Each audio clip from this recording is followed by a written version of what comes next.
Fala galera, tudo bem? Hoje eu vou mostrar aqui Lego.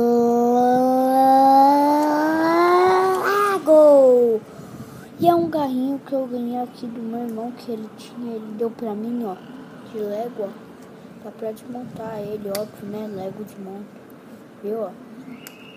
As rodinhas que eu achei o máximo, porque parece de outros brinquedos, sabe? Que é só de rodinha mesmo, só tem rodinha. Vou tentar tirar aqui, tá duro.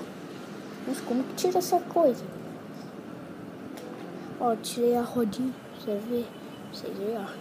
Ela não é tão mole que nem vocês pensam, é duro. Doeu meu dedo agora. Ó, tem um motorzinho aqui, ó. Bem da hora. Eu gostei do ganho do meu irmão. A caveira é choque, é número 1. Eu não sei se eu acho outro, não tô achando. Deixa eu ver se eu acho. Ó, esse é todo moleque. Não, todo não, tem muito mais. Bom, não tá aqui, eu acho. Ó, galera, eu quero mostrar uma coisa que eu lembro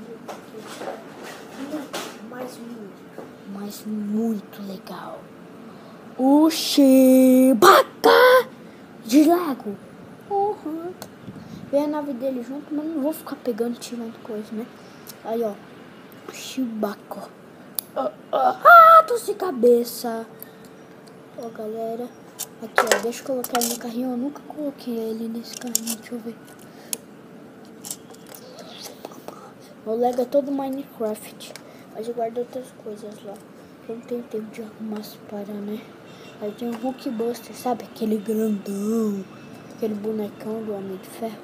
Olha, o Homem de Ferro tava ali nos lugares.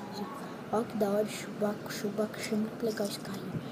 Então, galera, se gostou do vídeo aí, bota um like para ajudar o carrinho, posta um comentário para ajudar o carrinho, publique para ajudar o carrinho e se inscreva para me ajudar.